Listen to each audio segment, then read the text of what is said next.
Living positively, living positive, living positively, living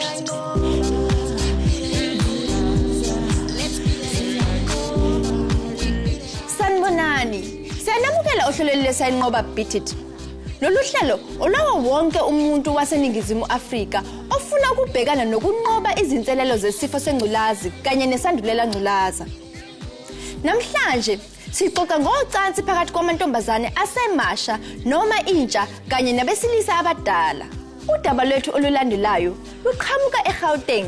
Masibone.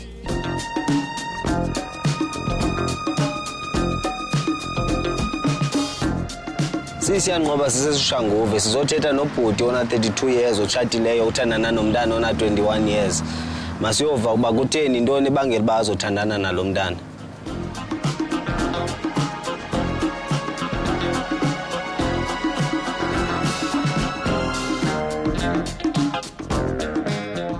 Akana nkinga ngendaba ye-age phakathi kwakho naye. No, azange zabe ne problem at all because angisangize ngimfihlelo yabo ukuthi ngimdala kuye. So indaba ye-age ayizange ibe inkinga at all. Ushadile? Yeah, ngishadile. Sicela usitshele ukuthi unkosikazi wakho uyayazi ngale ndaba yenzekayo phakathi kwakho nosisi lo esecaleni.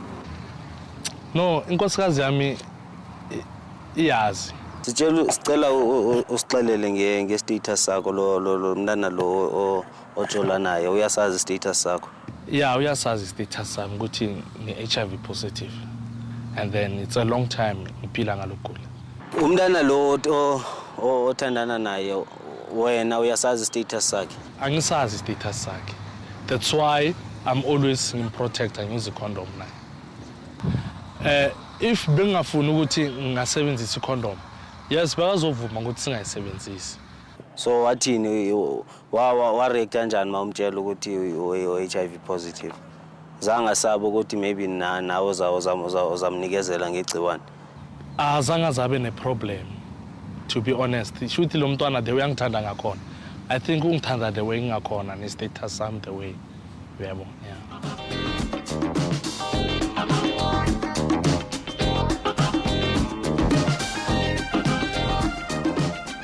So anaba ndiyazi mabethandana na kuthiwa mabebizwa ngosugar daddy bafuna imali then yena akunike into. So uyamnika imali okanye umthengela impahla umenzana umkhipha ukwenzela abe lapha kule ndaba yena.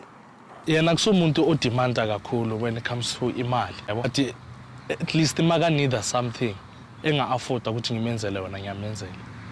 So uyamnikeza imali. Ngiyamnikeza imali makayidinga. Yeah, for into important so yabo. Yeah. Ujola nalomntana lo uya proud na. Yeah, endoda yazi ukuthi I feel like a man, Joe. That's just because of umphethe right, yabo. Yeah, and then young respect into important.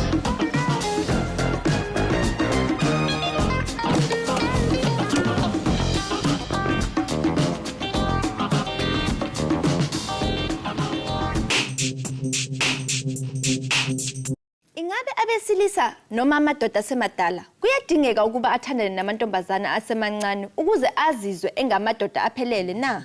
Nicabanga nina ngalokho? Ubhuti lo open nge-status sakhe and uyanika intombazane option of ukuthi they have to choose ama condoms. But it is advantage yakhona ukuthi like he has more power over her. If njoba ubonile makangasho yena ukuthi bangasebenzisa ama condom ayeke baze bawusebenzisa. Kodwa into engayisho mina to all the young people who are in relationships nabantu abadala ukuthi fanele ustike kumuntu ozovuma ukuthi nisebenzise condom because at the end of the day impilo yakho fanele ukuthi ube responsible nawe ngempilo yakho. Never mind ukuthi ukule relationship ngoba uthola okuncane ukuthi mhlawumbe support ekhaya or ungene ku relationship because of ukuthi khona izinto ozitholayo for wena yourself. Abesifazane abancane kufanele bagxile esikoleni, bathole imfundo, baziqalela amabhizinisi noma bazitholele umsebenzi. Izinto okufanele bazisebenzele. Ukuthola okufunayo manje sekuthatha indlela enqamulelayo, kepha enentengo enkulu. Ungafinyelela lapho kalula ngaphandle kokuba nengculaza. Yizwa ngami. Noma yini oyenzayo, khumbula ukuhlolwa. Sebenzisa ijazi lomkhwenyana ngaso sonke isikhathi. Zivikele, uvikele nabanye. Protect yourself, protect others.